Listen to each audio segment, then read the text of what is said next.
बरसों पहले राजगढ़ राज्य की रियासत में भारी तूफान की रात थी। बिजली की कड़क से पूरा महल थरथराया हुआ था।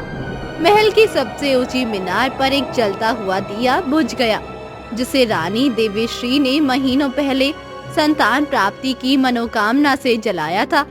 उसी रात राजकुमारी अनुरागी का जन्म हुआ। महल के अंदर रोशनी थी, लेकिन बाहर घोर अंधेरा, और उस अंधेरे में महल के दरवाजे पर खड़ा था एक रहस्यमय वृद्ध, बाबा अग्निवर। इस कन्या के जन्म से राज्य का भाग बदलेगा, परंतु ये बदलाव उजाला लाएगा या अंधकार, ये कोई नहीं जानता।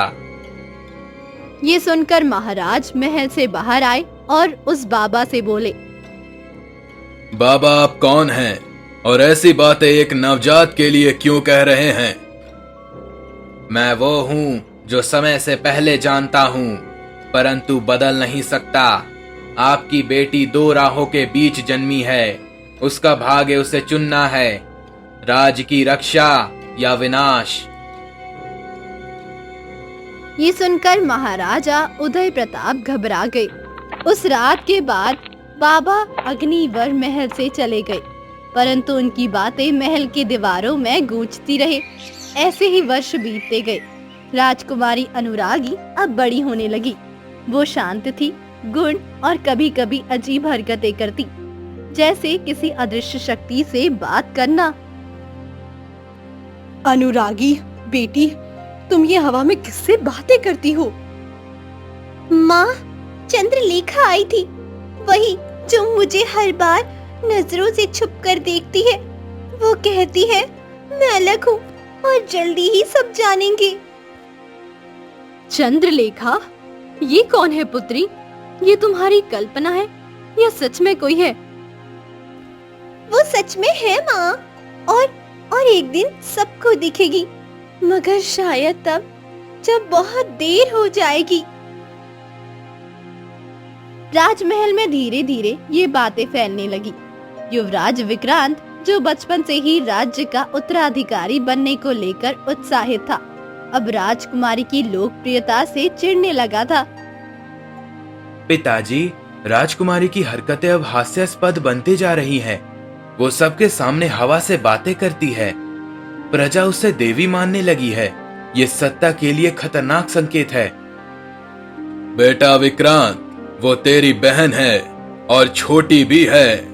समय के साथ सब ठीक हो जाएगा।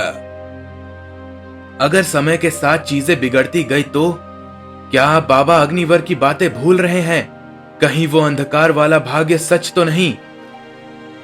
उस दिन गांव के दो युवक भोला और लखनलाल एक पेड़ के नीचे बातें कर रहे थे और महल की बातों की भी चर्चा कर रहे थे। लखन, तुमने सुना है राजमहल की बातें कि राजकुमारी हवा से बातें करती है और वो परी को देखती है जो किसी को नहीं दिखती। हो, भोला, बचपन में तू भी पेड़ से बातें करता था, अब राजकुमारी करे तो उसमें भूत है। नहीं रे, इस बार बात अलग है। रात में एक बार मैंने खुद उस कमरे की खिड़की से देखा, कुछ तो चमकती आकृति थी वहां। वो कोई आम बात नहीं थी। उसी रात अनुरागी अपने कमरे में बैठी चंद्रलेखा से फिर बातें कर रही थी। कब आएगा वो दिन जब सब सच्चाई जानेंगे? बहुत जल्द राजकुमारी, लेकिन सच्चाई जानने से पहले तुम्हें दर्द से गुजरना होगा। सच्चा भाग्य तब बनता है जब उसे परखा जाए। कहानी का पर्दा धीरे धीरे उठ रहा था, लेकिन अंधकार अभी बाकी था और अनुरागी का भाग्य अब करवट लेने वाला था। युवराज विक्रांत के चेहरे पर मुस्कान कम और चिंता ज्यादा थी। राजकुमारी अनुरागी की रहस्यमय शक्ति ने प्रजा के बीच उसकी लोकप्रियता बढ़ा दी थी। विक्रांत को लगने लगा था कि सिंहासन उसके हाथ से फिसलता जा रहा है।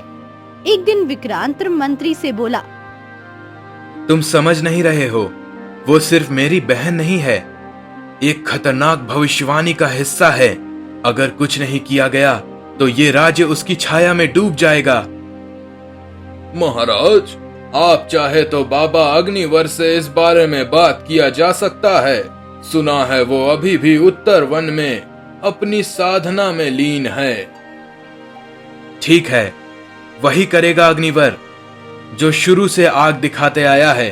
अगर भविष्यवाणी का एक हिस्सा सच है तो दूसरा भी होगा, और शायद वही मेरी राह खोल दे। वहीं दूसरी तरफ अनुरागी को चंद्रलेखा बार बार इशारा दे रही थी कि कोई बहुत निकट है, कोई जो उसे रोकना चाहता है। अनुरागी, तुम्हारे आसपास की हवा बदल रही है। तुम्हारे भाई के इरादे अब केवल शंकाओं में नहीं, एक योजना बन चुके हैं। वो कुछ भी कर ले, ना ही मैं भाग्य से और ना ही सच्चाई से भाग सकती हूँ। अगर मेरा अस्तित्व उसके लिए खतरा है तो उसे सच्चाई से डरना होगा, मुझसे नहीं। उसी दिन गांव के बाहर बाबा अग्निवर की कुटिया में कोई घोड़े पर सवार होकर पहुंचा। वो युवराज विक्रांत था। कुटिया के भीतर धुआं और दीपक की टिमटिमाहट थी।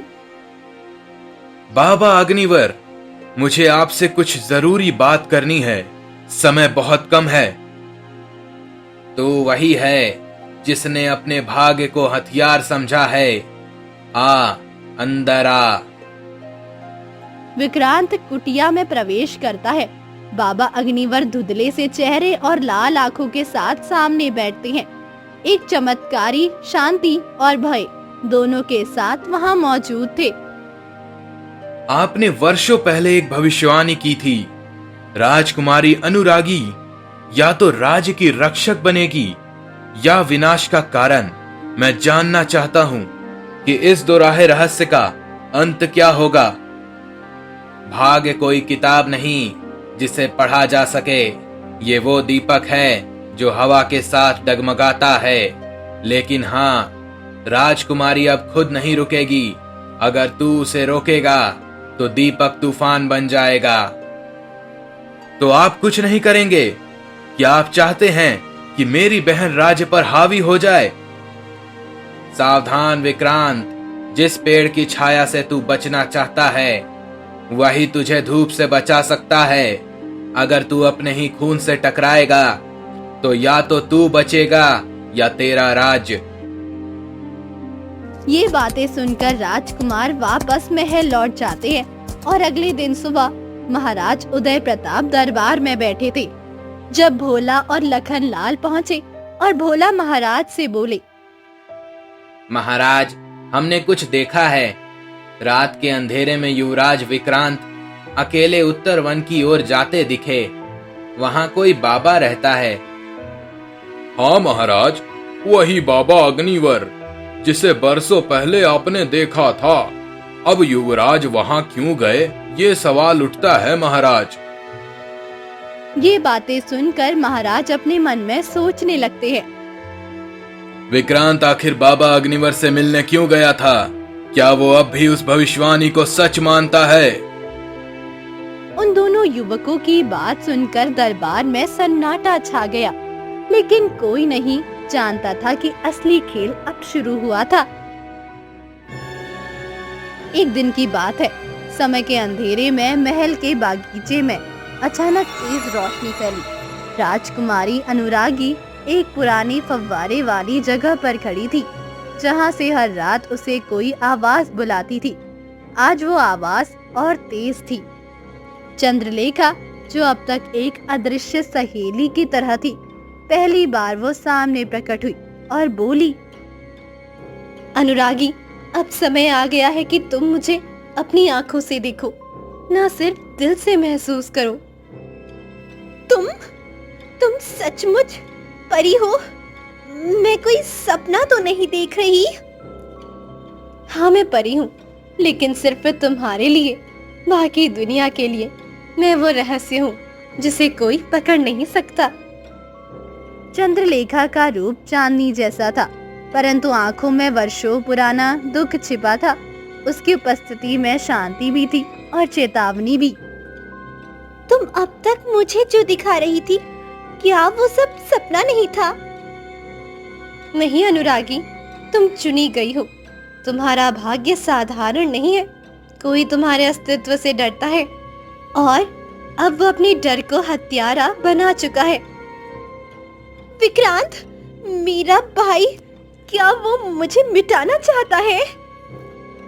वो तुम्हारी शक्ति से डरता है, लेकिन तुम्हें भी अब चुनना होगा। अपने अस्तित्व के लिए लड़ना होगा।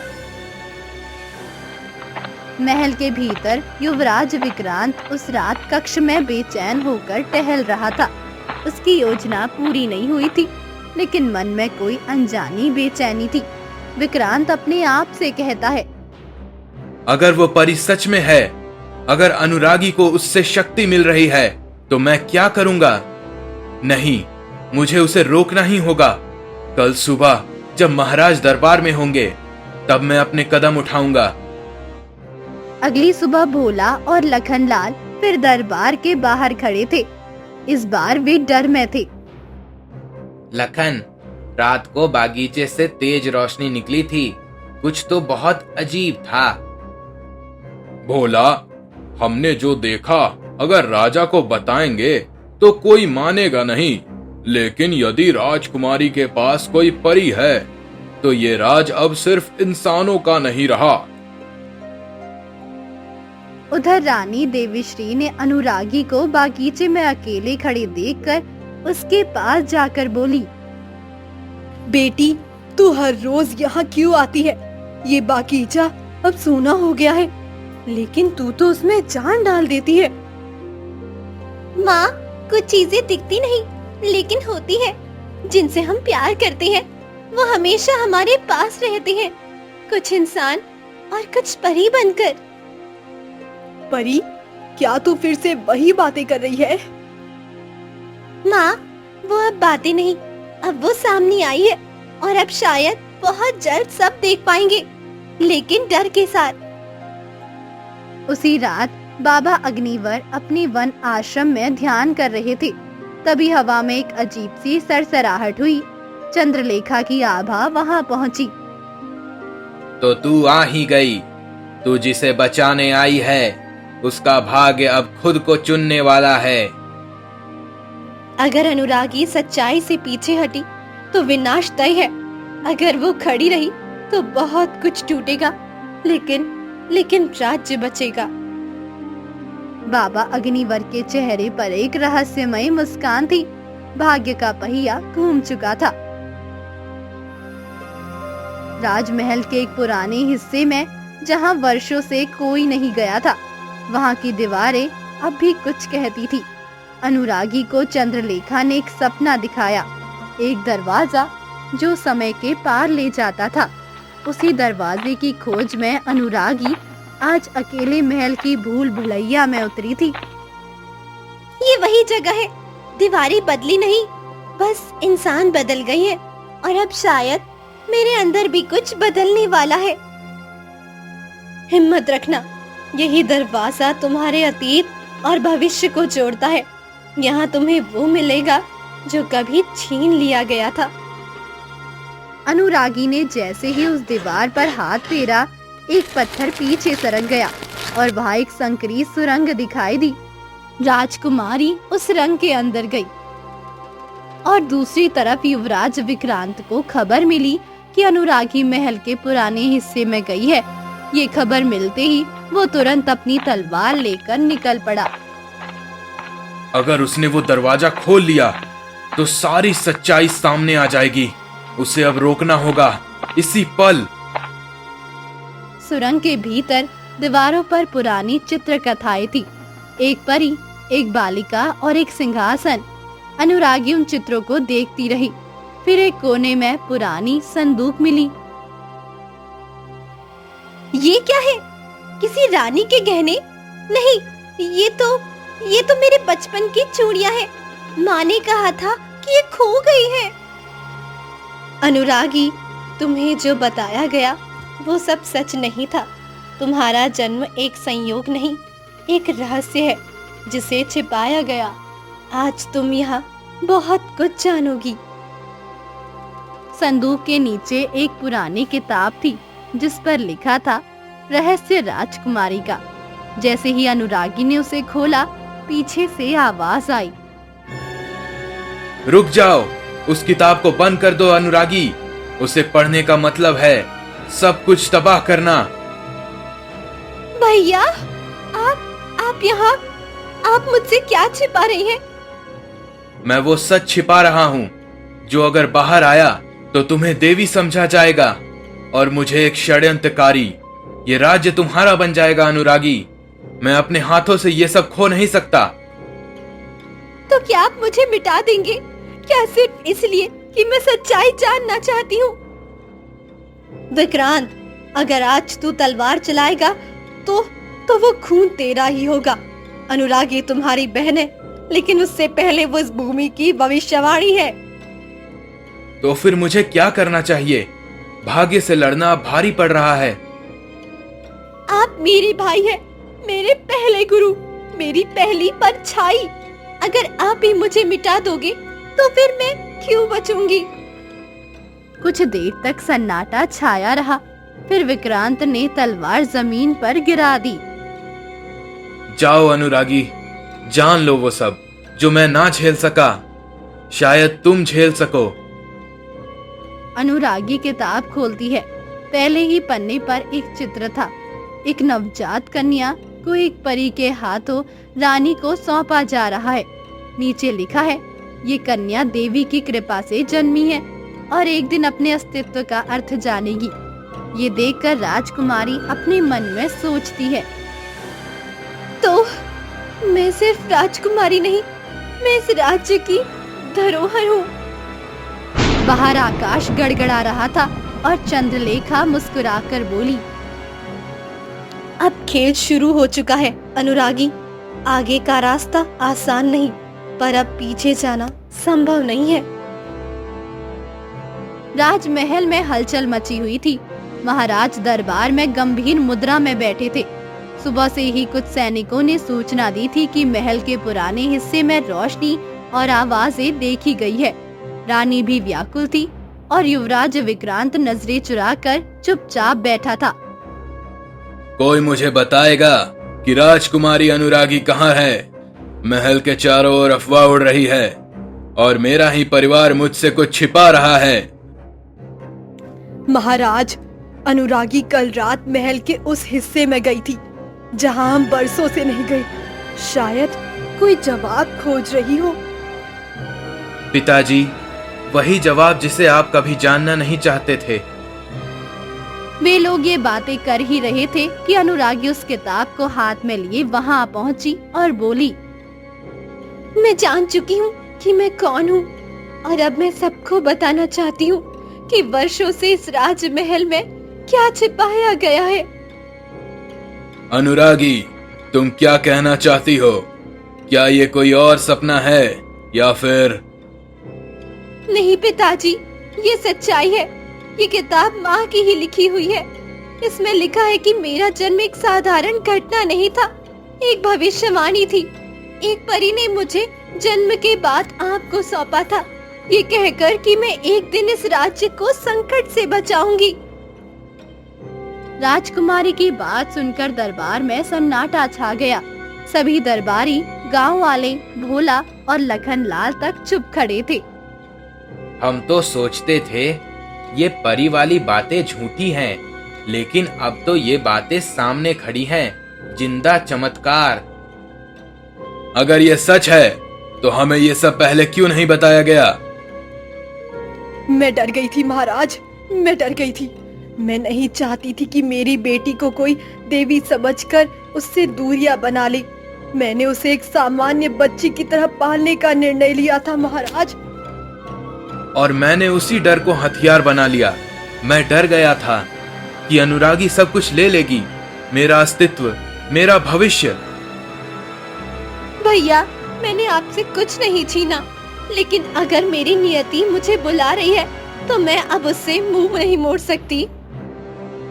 तभी चंद्रलेखा माँ प्रकट होती है और बोली, राजा उदय प्रताप, अब निर्णय का समय है। या तो आप सच्चाई को स्वीकार करें और अनुरागी को उसका अधिकार दें, या फिर इस राज्य को एक नए संकट का सामना करना होगा। अगर यही सच्चाई है तो मैं इसे स्वीकार करता हूँ। अनुरागी, आज से तुम सिर्फ मेरी बेटी नहीं, इस राज्य का भविष्यवक्ता हो। मुझे सिंहासन नहीं चाहिए पिताजी, मैं चाहती हूँ कि मेरी शक्ति से इस राज्य की रक्षा हो। तो फिर तैयार हो जाओ अनुरागी, जो अब आने वाला है वो तुम्हारे भाग्य का असली इम्तिहान होगा।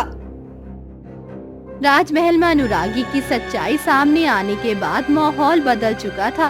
कुछ लोग उसे देवी का रूप मानने लगे तो कुछ संयम में थे, लेकिन उस रात अंधेरे में एक और रहस्य जन्म ले रहा था। महल से दूर जंगलों के किनारे एक टूटी फूटी झोपड़ी में तांत्रिक वज्रनाथ अग्नि के सामने मंत्र बुदबुदा रहा था। उसका चेहरा विकृत था और आंखें आग की लिपटों जैसी चमक रही थी। तो अब वो लड़की जाग चुकी है। चंद्रलेखा ने अपना काम कर दिया, लेकिन इस बार भाग्य उसके पक्ष में नहीं जाएगा। इस बार मेरी शक्तियां जीतेंगी। मैं उसे मिटा दूंगा हमेशा के लिए।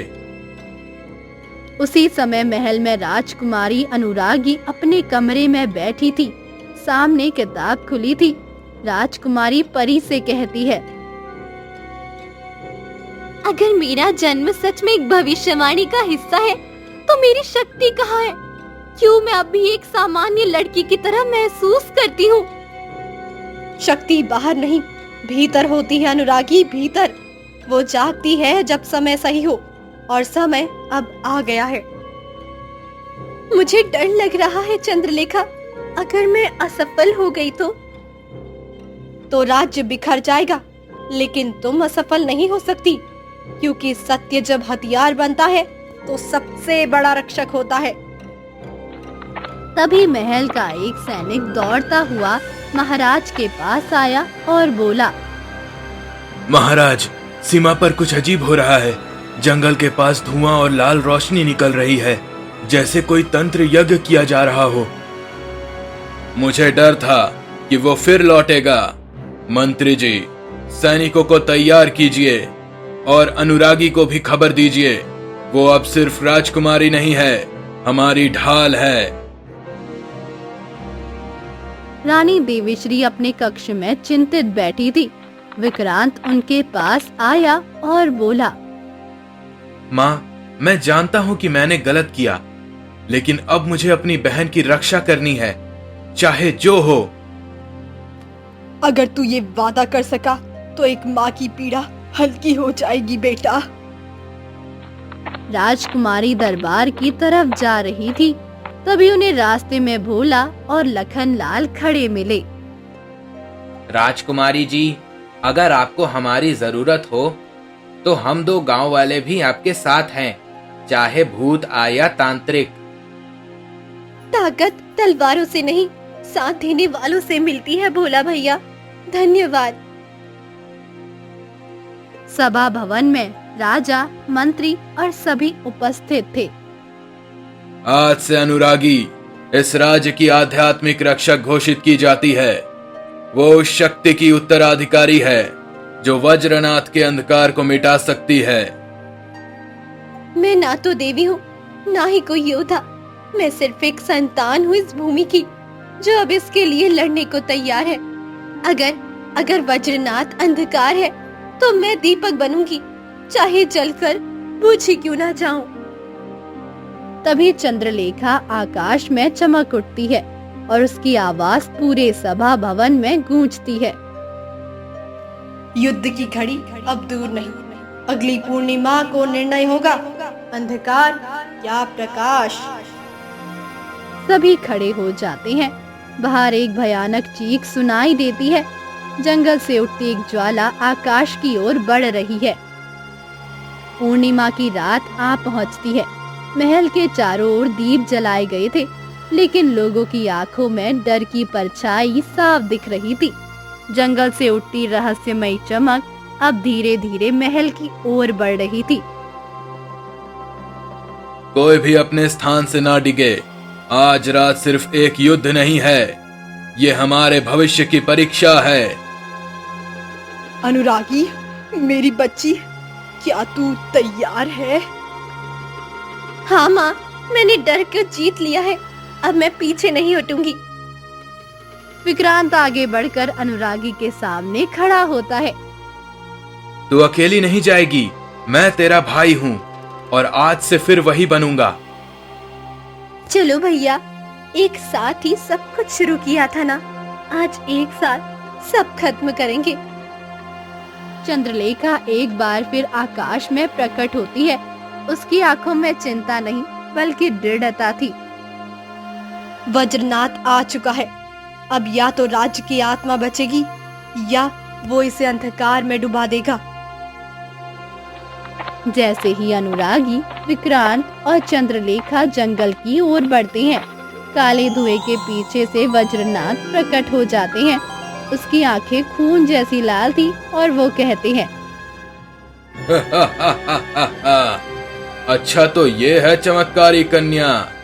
मैं तो सोचा करता था कि कोई योद्धा आएगा और आई एक लड़की। तू एक लड़की को कमजोर समझ बैठा, लेकिन यही सबसे बड़ी तेरी भूल है। और उसकी रक्षा करने वाला उसका भाई है जो अपनी गलती सुधारने आया है।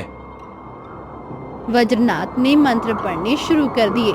हवाएं तेज चलने लगी, आग आसमान को छूने लगी।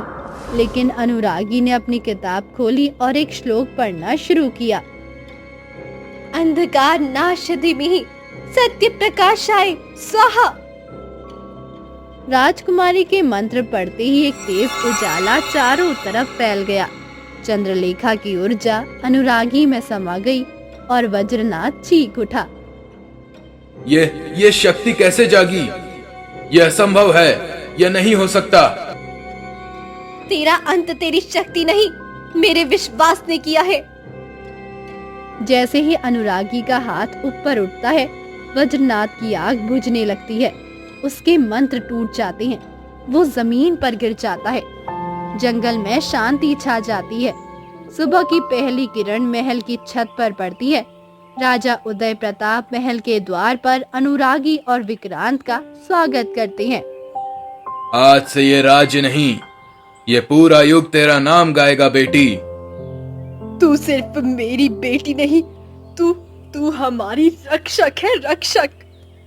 भोला और लखन लाल खुश होते हुए कहते हैं, हमारा गांव अब सिर्फ गांव नहीं, ये राजकुमारी की धरती है। चंद्रलेखा आसमान में उड़ते हुए गायब हो जाती है और सभी हंसी खुशी राजमहल में रहने लगते हैं।